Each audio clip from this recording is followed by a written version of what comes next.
Hey guys, ready for a new chapter? How time does fly. This chapter is all about text. Now, Illustrator has a unique distinction among the family of applications that process type. It's called a typesetting application. Now, typesetting applications micromanage text. I mean, they go to the point of tedium with kerning and leading and all these different things. There's a lot of things we're not going to get into, because you could take a whole lesson series just talking about processing type in a typesetting application. I just want to get you dangerous enough in this chapter to really go forward. So, what's the difference between typesetting and whatever else is out there?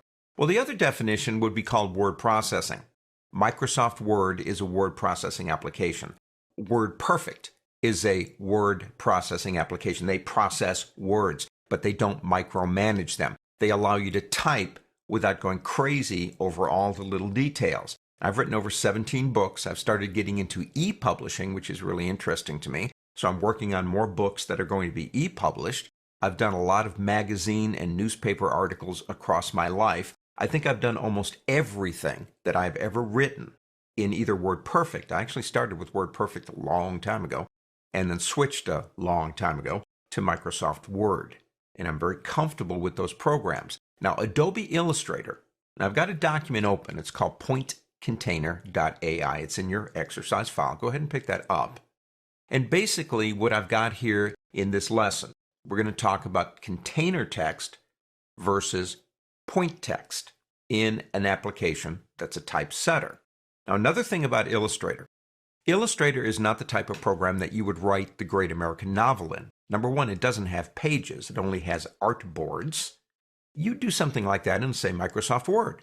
You get there, you start typing, the margins are already set up for you. When it needs a new page, it adds a new page, on and on you go. I love Microsoft Word because I don't have to concentrate on the details. I can concentrate on being creative.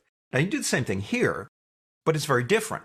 Everything must go into some kind of box in a program like this. But let me make a recommendation before we get started here. If you're wanting to do good typesetting, you want to do book kind of stuff, you'd like to do e-publications, then you have got to get InDesign.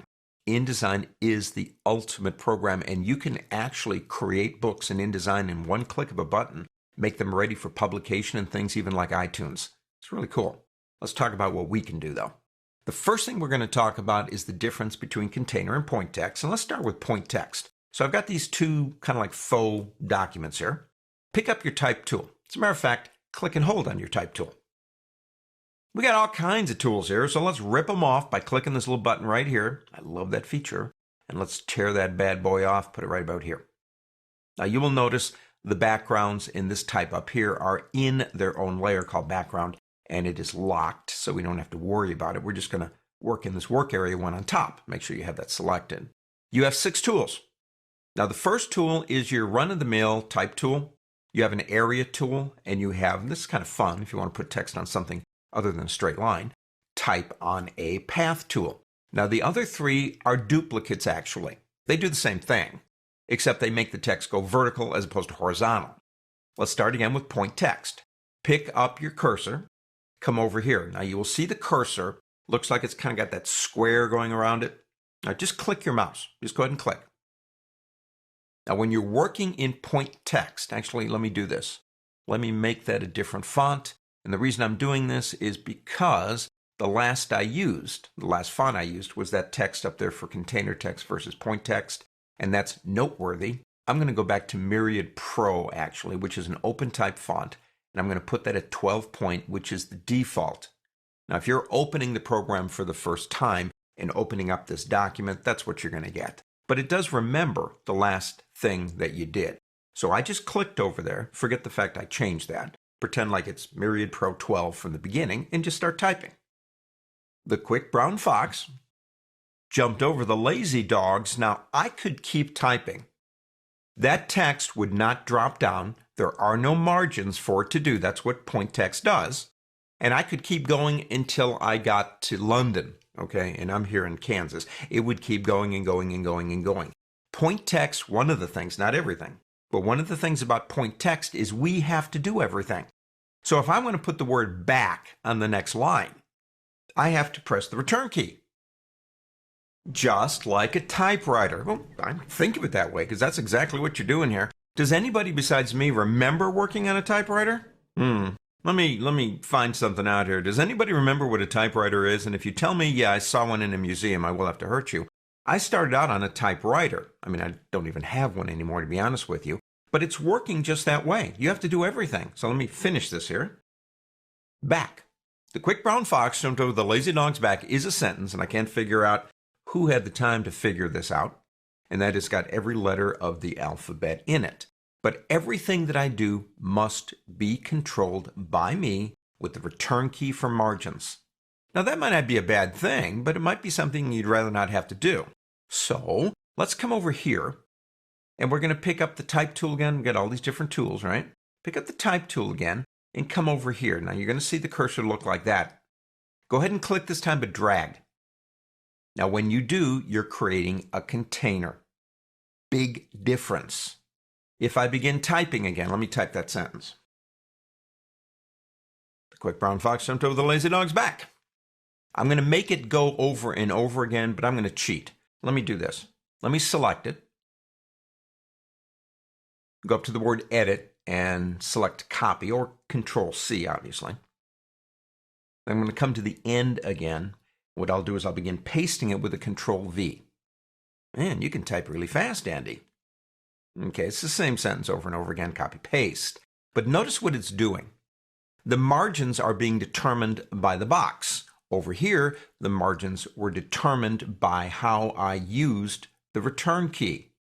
If I want to change them over here, pick up your selection tool. That'll work. If I come over here to that button right there, which controls my left and right, if I want to change the margin, I can. Come over to this one and do the same thing. Watch what happens. The text gets squished together. That's point text. Come over here to this box, and let me go ahead and make that a little smaller this way too. Move it over. Go to a corner until you see the nice little bent arrow and bend it. Well, it's a way to put text into a container other than just a straight box, but the text stays the same and the margins are changing based on these boundaries. Come over here and do the same thing. The text does not stay left and right. It works in the box because it is point text. Now, in this one, let's go ahead and take it back down to some semblance. Actually, we don't really have to. But say we take it down to something back like that. If I get here again, now here's another trick. If you are in a box that contains text and you want to go to the type tool, just double click. It'll take you back there. Now I'm going to paste a few more of these. What you see over here is overset text, that little kind of plus sign right there. Now you never want to print when this is going on, because if you print now, you're not going to get everything. So we're going to get more into detail on how you thread text, do other things later. But if you do want to see that text, we could go back to our selection tool and we could come back up here and we could drag it down and eventually that would go away. Now that serves another purpose called threading, but we'll talk about that later. So container text gives you margins, overflow, all the things you might expect. Point text has its own advantages, like being able to put something at an angle and leave it at an angle. Very different. On to the next.